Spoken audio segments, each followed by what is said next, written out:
इनसे मिलो, हमारे स्टाफ में नया इजाफा, अजान। हेलो। क्यों, है ना सरप्राइज? मैं समझी नहीं। मेरे लिए बहुत सरप्राइजिंग था अजान का यहाँ आना हमारी कंपनी में जॉब के लिए। जब वाली साहब इन्हें यहाँ लेकर आए तो मुझे बहुत खुशी हुई देखकर इन्हें। अजान से मेरी शादी में मुलाकात हुई थी, ये मुझसे मिलने लॉकअप में भी आया था आंटी के साथ, तो हम दोनों ने पहचान लिया एक दूसरे को। मेरे लिए भी काफ़ी सरप्राइजिंग बात थी। मैं बिल्कुल भी नहीं जानता था कि ये अहमर का ऑफिस है।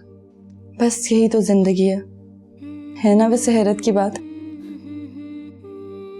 Have a seat. Thank you very much. अच्छा है ना, हमें एक ऐसे ही बंदे की जरूरत थी। I believe is the right person for job. और मैं चाहूंगा कि आप तबीयत की हेल्प करें क्योंकि ये कंपनी की डायरेक्टर है। सो आपके आने से पूरी सपोर्ट मिलेगी इसे। लेकिन मैं तो बिजनेस को इतना नहीं समझता, ना ही मैंने कभी पहले जॉब की है। कोई ऐसा खास काम नहीं है, बस रूटीन की मीटिंग्स हैं। काम तो स्टाफ ने करना है, आपको सिर्फ सुपरवाइज करना पड़ेगा। आप मुझसे राब्ते में रहिएगा, मैं गाइड करता रहूंगा आपको। For sure. Thank you Ahmar, इस वक्त अजान को जॉब की बहुत ज़रूरत थी। थैंक यू तो मुझे बोलना चाहिए। थैंक्स की कोई ज़रूरत नहीं है, ये एक लिमिटेड कंपनी है, इसमें और लोग भी काम कर रहे हैं जैसे आप काम करेंगे। आप कहीं भी जॉब करेंगे तो आपको सैलरी मिलेगी जैसे आपको यहाँ मिलेगी। मैं कोशिश करूंगा कि आपकी एक्सपेक्टेशंस पे पूरा उतरूं और दिल लगाकर अपना काम करूं। मुझे पूरा अंदाजा है। Thank you very much. कोई बात नहीं। अच्छा मैं चलता हूँ। आओ तुम्हें छोड़ो बाहर तक। नहीं मैं चला जाऊंगा। Thank you very much. आप तशरीफ रखें। See you. बाय।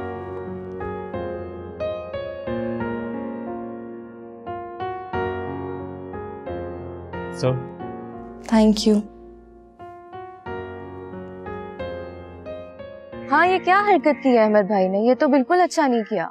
यार हम तो बिल्कुल ही चुप हो गए थे, एक लफ्ज भी नहीं बोला गया हमसे। हमारी तो समझ से ही बाहर हो गया था कि आखिर उसकी स्ट्रैटेजी क्या है। बड़ी अजीब हरकत की है उसने। कोई किसी के इश्क में इतना अंधा कैसे हो सकता है? पता नहीं उसको क्या दिखाई दे रहा है ताबीर में। I don't know, कुछ भी समझ में नहीं आ रहा। पता नहीं क्या रिजल्ट्स निकलेंगे इसके। एक मशवरा दूं? हाँ दो। तुम शादी कर लो। What? I guess you are insane. ऐसा कैसे हो सकता है? कैसी अजीब सी बात कर रही हो तुम? ये कोई मजाक करने वाली बात है? मैं मजाक नहीं कर रही, आई एम सीरियस। पता नहीं क्यों लैला, बाज़ औक़ात तुम बड़ी अजीब सी बातें करने लग जाती हो। तुम्हें अंदाजा भी है तुम क्या कह रही हो? नहीं ज़ारा, मैं बिल्कुल ठीक कह रही हूँ। एक साथ बहुत जरूरी होता है। अभी तो तुम जवान हो, जैसे जैसे वक्त गुजरेगा तुम्हें एहसास होगा कि जिंदगी गुजारने के लिए एक पार्टनर की बहुत जरूरत होती है। बुढ़ापे में मियाँ बीवी तो रह जाते हैं, बच्चे तो इधर उधर हो जाते हैं। तुम जिस आसानी से कह रही हो, ये काम उतना ही मुश्किल है। ज़ारा, तुम पछताओगी एक दिन, तुम्हें याद आएंगी मेरी बातें। तुम कहोगी लैला सच कहती थी, गौर कर लेना ठंडे दिल से। ये देखिए खाला। ये क्या है?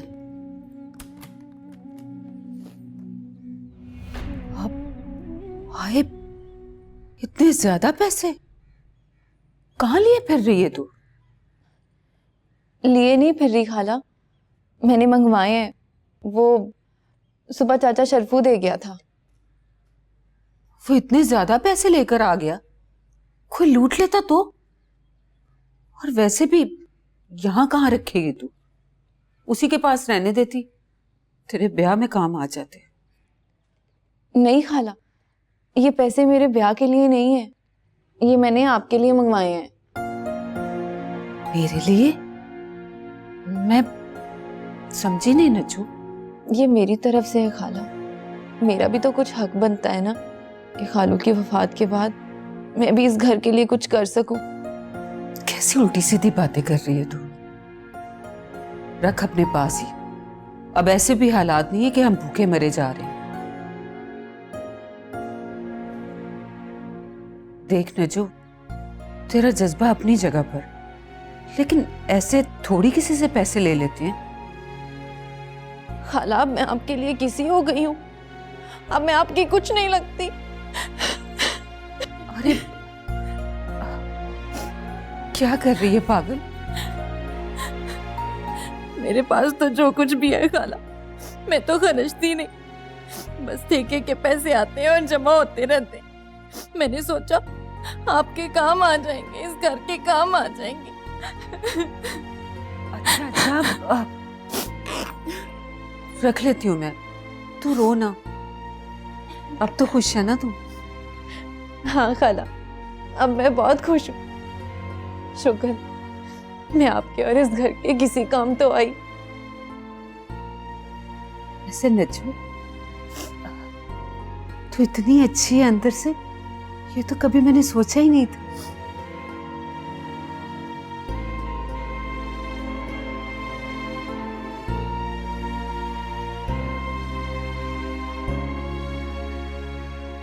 ये तो अच्छा हुआ कि काम मिल गया,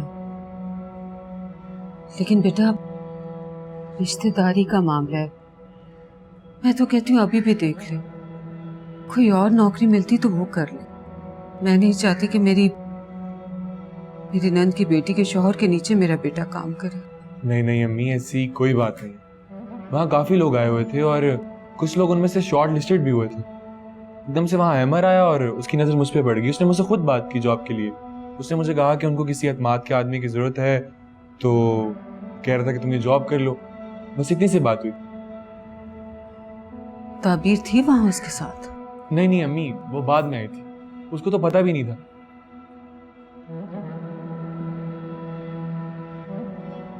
हो सकता है ताबीर ने अहमर से जिक्र किया हो कि अजान को जॉब की जरूरत है। हो सकता, लेकिन हमें मुश्किल है कि अहमर ने वहां पे खुद फैसला किया था। आप अब क्या कहती हैं कि मैं जॉब करूं कि ना करूं? कुछ और है तो नहीं करने को, तो कर लो, लेकिन हाँ साथ साथ कुछ और भी देखते रहना, अगर कोई और जॉब मिल जाए तो। ठीक है अम्मी। वैसे हर्ज क्या है, काम ही तो करना है ना। अब पता नहीं काम है कौन सा। अम्मी बस कंप्यूटर वर्क है थोड़ा सा, और काम एक्चुअल में है क्या वो मुझे इस मीटिंग में बता देंगे। अम्मी आपको तो पता है मैं जॉब करना ही नहीं चाहता था, चाहे वो ऑफिस की हो या कोई और जॉब। मेरे ख्वाब तो कुछ और थे। अब्बू की डेथ के बाद जिंदगी जिस ट्रैक पर आ गई है तो उसी पर चलना पड़ेगा, और अब तो मैं जिद करने की पोजीशन में नहीं हूं। अब्बू थे तो जिद मुझ पे अच्छी भी लगती थी, अब तो और कोई मेरे पास चॉइस भी नहीं। और वैसे भी जरूरतमंद के पास कोई चॉइस नहीं होती।